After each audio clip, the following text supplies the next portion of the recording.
Sabi ni na ga Buran tambaya Ahmad ya hula haka ka sawo ta har iya fuska bana ganin fuskarka. Sabi wai me ke faruwa ne? Baka ga sanyi ake a garin ba, ai ni ma sanyi nake ji. Gaskiya to yanzu kai ma kana jin sanyi kenan.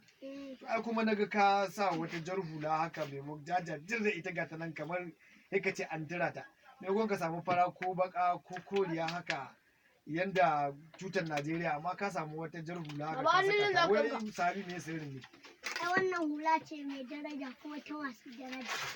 Hula mai daraja? Jas? To Sabi wai zuwa yin mutanen nan marasa daraja ne da ake ta cewa kake ta faɗin daraja su waye marasa daraja ne? Irin su Ganduje su Bara ai su ne suka ɗaukan mana alƙawari suka cika mana.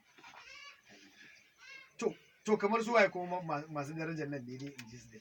Irin su Kwankwaso dan da yana gwamnati muna makaranta yana ba mu abinci muna ci muna koyi yana ba mu fensi yana ba mu littafa kyauta. Ki Kwankwason? To yanzu ai ko Kwankwasa ya kyauta wallahi. To yanzu ina so in zama mai darajar nan wai ya zan yi ne. Ko kana da wata hular ne wacce zaka samu min nima in zama mai daraja? Yake nan Sabi taimaka ka ɗauko min domin nima dai ko harkar daraja dai ai ta cewa wani daraja ai darajar nan dai gware mu dai mu zama masu daraja nan. Gata kaiwa kawai samu jo ne kaiwa ka zama mai daraja. Sabi in sa in jo ne mu zama me? Mai daraja. Yanzu Sabi ina sa wannan kenan kuma sai in zama nima mai daraja?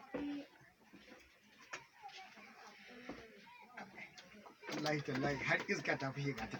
To Allah ya ba mu darajar nan dai. Allah ta fi higata kuma duk inda zan zagaya kuma ya gani darajar da ta.